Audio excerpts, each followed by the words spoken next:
नमस्कार, news India देख रहे हैं आप। मैं हूं कुंदन जमैर। आज का दिन निम्स यूनिवर्सिटी के लिए खास रहा। निम्स यूनिवर्सिटी में नरेंद्र दामोदर दास मोदी म्यूजियम का उद्घाटन किया गया। साथ ही पीएम मोदी के ऊपर प्रदर्शनी का भी आयोजन हुआ। इस मौके पर बीजेपी महासचिव अरुण सिंह, बीजेपी सांसद सुमेधा नंद सरस्वती, सांसद रंजीता कोली और निम्स यूनिवर्सिटी के चेयरमैन डॉक्टर BS तोमर मौजूद रहे। कार्यक्रम में मौजूद रहे सभी मेहमानों ने निम्स की शानदार पहल की जमकर तारीफ की है।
देश के यशस्वी प्रधानमंत्री नरेंद्र मोदी जी के बारे में जो उनके व्यक्तित्व और कृतित्व को जिस प्रकार से यहाँ पे डिस्प्ले किया है, बचपन से ही जिस प्रकार से उनके मन में सामाजिक संवेदना और समावेशी विकास के साथ साथ देश को आगे बढ़ाना, भारत को सुदृढ़ बनाना, शक्तिशाली बनाना और राष्ट्र सर्वोपरि का ही संकल्प लेकर के मोदी जी ने बचपन से आगे बढ़े हैं। इस निम्स में यूनिवर्सिटी में मैं पहली बार मतलब कहीं भी ऐसा देखा हूँ जो इस प्रकार का डिस्प्ले के माध्यम से प्रधानमंत्री जी के व्यक्तित्व कृतित्व पे पूरा एक प्रदर्शनी लगाई गई है। डॉक्टर बलबीर सिंह तोमर जी का करता हूँ, पूरी टीम का करता हूँ, दीक्षा मैडम का, पंकज का अभिनंदन करता हूँ कि इतने बड़े अच्छे सुंदर कंसेप्ट लेकर के आए कि यह पूरा एरिया को डेडिकेटेड किया कि मोदी जी के व्यक्तित्व कृतित्व के बारे में बचपन से लेकर के आज तक लोग ये समझें कि किस प्रकार से वह काम करते थे, क्या उनकी सोच है और क्या किस प्रकार से डिसीजन लेते हैं और डिसीजन के केंद्र बिंदु में क्या होता है, समाज और राष्ट्र सर्वोपरि होता है। लोग इसको अवश्य रूप से देखेंगे।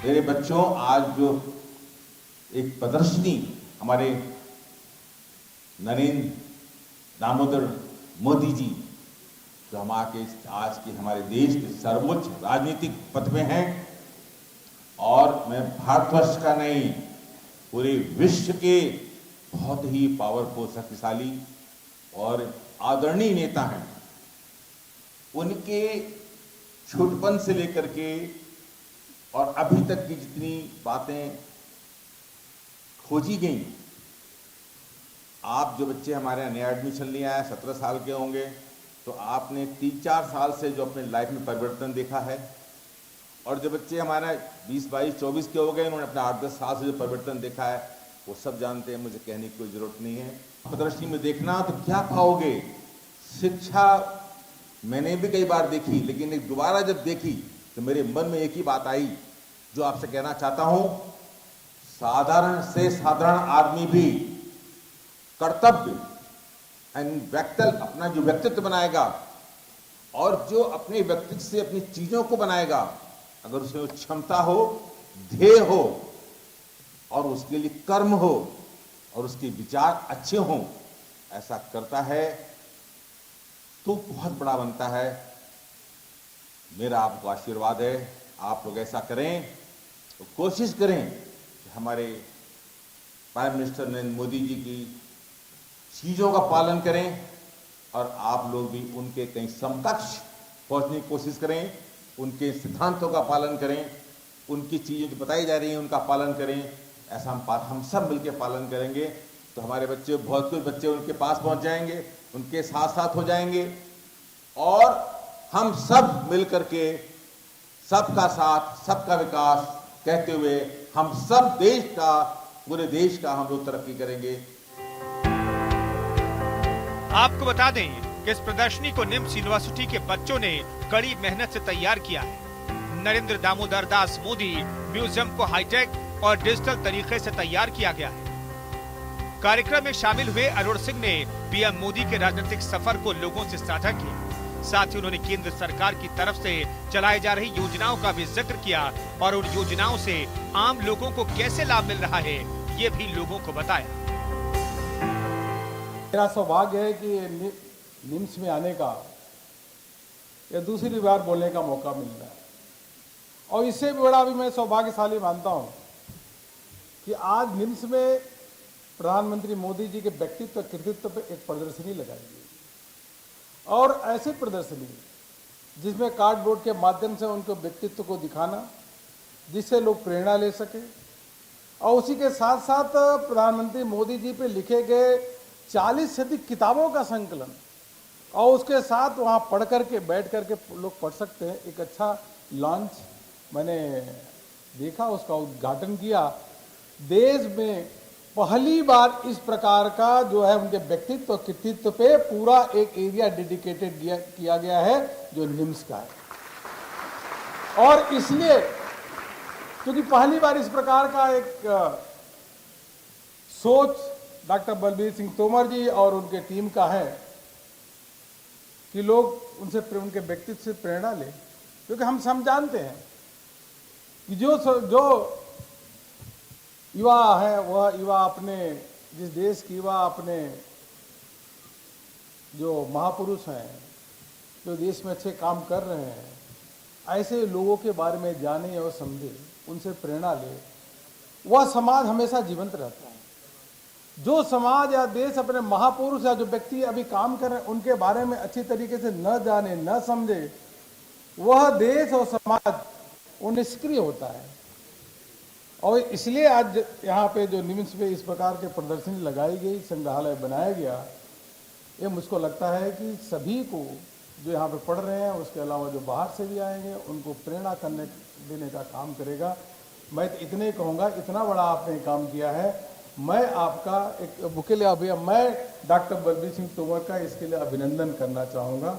आज भारत की स्थिति जो है, विश्व के अलग अलग देशों की जो उथल पुथल हुई है, महंगाई कंट्रोल में नहीं है, अर्थव्यवस्था को संभाल भी नहीं पा रहे हैं, लेकिन मोदी जी की जो सोच, उनकी नीति, उनके पॉलिसी के कारण द इकोनॉमिक्स एक लंदन से मैगजीन निकलती है, वो सामान्य रूप से भारत के बारे में निगेटिव ही दिखाता है, लेकिन द इकोनॉमिक्स ने क्या कहा है कि भारत जो है, India economy remain bright spot. Bright spot मतलब यह भारत जो है वह चमकता हुआ स्थान पूरे विश्व भर के लिए है। द इकोनॉमिस्ट ने अभी लिखा है। मॉर्गन स्टैनली अमेरिका की संस्था है, रिसर्च करती है, उसके कई पब्लिकेशंस भी निकलते हैं। मॉर्गन स्टैनली ने लिखा है, रिसर्च करके लिखा है कि भारत जो है विश्व की तीसरी अर्थव्यवस्था प्रधानमंत्री जी के नेतृत्व में बना है, मोदी जी के नेतृत्व में, और इस डिकेड के अंत तक 2030 से पहले भारत विश्व की तीसरी अर्थव्यवस्था बनेगा, जापान और जर्मनी को छोड़ करके। यह मॉर्गन स्टैनली ने लिखा है। इसलिए आप समझे कि विश्व का सबसे युवा देश कोई है तो भारत है, और देश का भविष्य भी युवा ही संभालेंगे, उसको संभालने का काम करेंगे। और विश्व के संगठन इस प्रकार के भारत के जो नीतियां हैं उनकी तारीफ कर रहे हैं। वर्ल्ड बैंक से लेकर के IMF से लेकर के हर लोग तारीफ कर रहा है कि जिस प्रकार से पॉलिसीज का मोदी जी की पॉलिसीज है। जब कोविड का संकट आया तो कोविड के संकट के बाद और यूके और रशिया के लड़ाई के समय जो भी चल रही है, विश्व के जो देश है, चाहे अमेरिका हो चाहे यूके है, उन्होंने कंजम्पशन बेस्ड इकोनॉमी को प्रमोट करने का काम किया। कि जितना पैसा जमा था उसको कंजम्पशन में खर्च करने का, अधिक से अधिक पैसा देने का काम किया। लेकिन प्रधानमंत्री जी की सोच, उन्होंने कंजम्पशन से के साथ साथ इन्वेस्टमेंट पे अधिक पैसा दिया जाए। जब इन्वेस्टमेंट पे अधिक पैसा खर्च करेंगे, इंफ्रास्ट्रक्चर पे अधिक पैसा खर्च करेंगे, तो इंफ्रास्ट्रक्चर पे खर्च करेंगे तो वो इकोनॉमी, जो हमारा पैसा का साइकिल बढ़ेगा। अमेरिका, यूके, इनके साइकिल, जो पैसे का साइकिल था, इकोनॉमी का साइकिल, वो 2 से कम रह गया। लेकिन जब इंफ्रास्ट्रक्चर पे खर्च करना शुरू किए, मान लीजिए रोड पे, पोर्ट पे, इनमें आप खर्च करते हैं तो रोड बनता है, तो रोड के माध्यम से रोड बनता है तो सीमेंट खरीदता है, सीमेंट से कंक्रीट खरीदता है, कंक्रीट से लेबर के पास पैसा जाता है, तो पैसे का सर्कुलेशन 3 से 4 गुना होने लगा।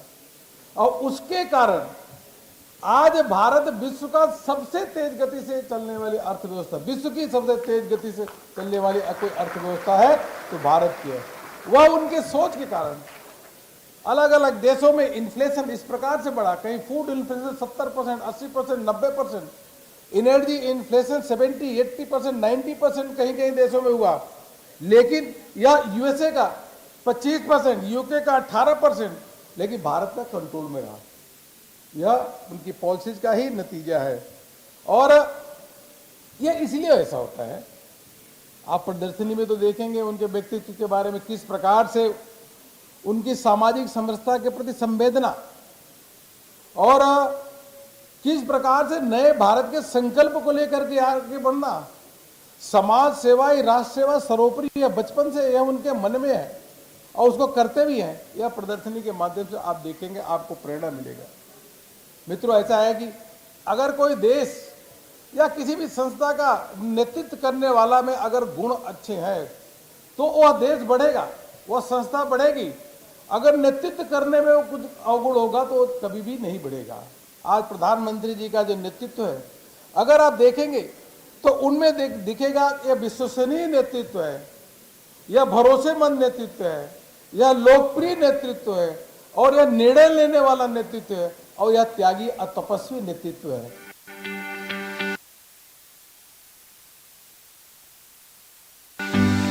मोदी म्यूजियम के उद्घाटन समारोह में शामिल हुए सांसद सुमेधानंद सरस्वती और बीजेपी सांसद रंजीता कोहली ने भी निम्स यूनिवर्सिटी के इस पहल को सराहा है और पीएम मोदी की जमकर तारीफ की। हमारे शहीदों ने किया, उस आजादी को सुरक्षित रखने के लिए और उस देश को हमारे शहीदों के स्वप्न का भारत बनाने के लिए हमारे देश के वर्तमान प्रधानमंत्री नरेंद्र मोदी संकल्पबद्ध हैं। और उन्होंने 2-3 चीजों पर विशेष ध्यान दिया। वैसे तो बहुआयामी जीवन है, आप देखेंगे कोई जंगल में वृक्ष है, उस वृक्ष के पास में अगर कोई प्रकृति प्रेमी जाता है तो वो ये देखता है कि ये पेड़ कितनी ऑक्सीजन छोड़ता है, कितनी हरियाली है, कितना इसके अंदर सौंदर्य है। वहाँ कोई डॉक्टर या वैद्य जाता है तो ये जाकर के देखता है कि इस पेड़ के अंदर कौन कौन सी दवाओं के गुण हैं, कौन सी औषधियाँ हैं। अगर कोई कारपेंटर जाता है तो देखेगा इसमें से कौन कौन सा फर्नीचर तैयार हो सकता है। और कोई व्यक्ति, दुखी व्यक्ति जाएगा तो उसकी छाया में बैठ करके आनंद की अनुभूति करेगा। बस वैसी स्थिति हमारे देश के प्रधानमंत्री नरेंद्र मोदी जी की है। कोई आदमी राजनीतिक दृष्टि से उनको देखेगा तो पिछले 22 साल के अंदर 7 अक्टूबर 2001 को वो गुजरात के मुख्यमंत्री बने और आज तक एक ऐसे व्यक्तित्व जिन्होंने 22 वर्ष की अवधि के अंदर एक दिन का अवकाश नहीं लिया, 4 घंटे से ज्यादा, 4.5 घंटे से ज्यादा नींद नहीं ली। इसलिए मैं आपसे निवेदन करना चाहता हूं कि ऐसे व्यक्तित्व के जीवन के ऊपर जब आप विचार करेंगे, आप जिस एंगल से देखेंगे आपको उसी एंगल से परिपूर्ण दिखाई देंगे। हमारे देश में कोरोना का जब संकट आया, मैं आपसे निवेदन करना चाहता हूं, ऐसे सक्षम प्रधानमंत्री यदि नहीं होते तो वो उस स्थिति से देश को उभार नहीं सकते थे। पूरी दुनिया हिल उठी थी। आज चाइना जैसा देश त्राहिमाम कर रहा है। 3 बार हमारे देश पर संकट आया। यमन में युद्ध हुआ, सुषमा जी देश की विदेश मंत्री थी, उनको भेजा, लोगों को सुरक्षित निकाला। अफगानिस्तान में लड़ाई हुई, लोगों को सुरक्षित निकाला। और यूक्रेन तो आपने अपने आंखों के सामने देखा, माने तोमर साहब को, उनकी पूरी टीम को बहुत बहुत बधाई दूंगा कि उन्होंने पूरे समाज को एक दिशा दी है। आज माने तोमर साहब की बात को अरुण सिंह जी एक बात कह रहे थे, हमें एक दिशा मिल गई। आज हम बहुत सारे इंस्टीट्यूट को कह सकते हैं, बहुत सारी संस्थाओं को कह सकते हैं कि वो नरेंद्र मोदी जी के जीवन को किस प्रकार से प्रसारित कर सकते हैं, क्योंकि दृश्य और श्रव्य सुन करके और देख करके किसी चीज को सीखा जा सकता है, और ये दोनों बहुत इंप्रेसिव होते हैं। पुनः मैं तोमर जी को बधाई देते हुए आप सबको मेरी शुभकामनाएं। धन्यवाद। जय भारत। सिर्फ इतना ही कहना चाहूंगी कि जिस तरीके से देश के प्रधानमंत्री माननीय नरेंद्र मोदी जी की जो प्रदर्शनी लगाई गई है उसमें जीवन शैली दर्शाई गई है, उसी प्रकार से मैं यही कहूंगी कि आप सभी के बच्चे उनकी जीवन शैली को अपने जीवन में डालने का पूरा प्रयास करें, क्योंकि जिस तरीके से आज प्रदर्शनी लगाई गई है वो एक एक वाक्य को दर्शाती है। वहीं निम्स यूनिवर्सिटी के डायरेक्टर डॉक्टर पंकज सिंह ने कहा कि जब से पीएम मोदी पावर में आए हैं तब से दुनिया भर में भारत की छवि में एक सुधार आया। आज मैं समझता हूं कि अगर मैं नरेंद्र दामोदर मोदी जी के बारे में कुछ बोलता हूं तो एक सूरज को दीपक दिखाने के बराबर ये चीज़ होगी।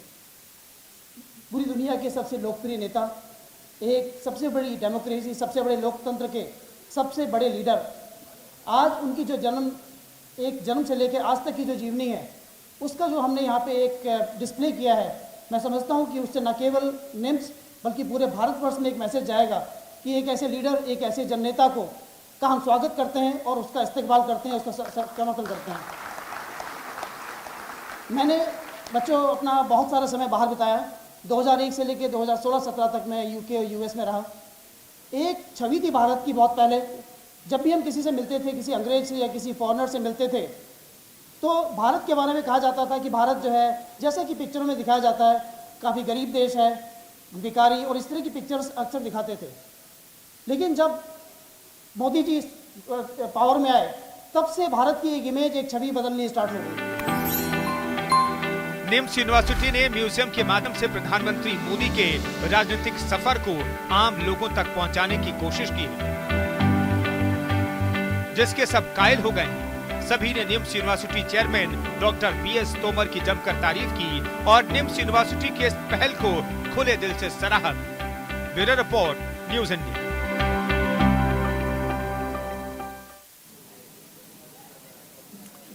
और इसी के साथ इस खास पेशकश में फिलहाल इतना ही। रुकेंगे एक छोटे से ब्रेक के लिए। आप बने रहिए न्यूज इंडिया के साथ।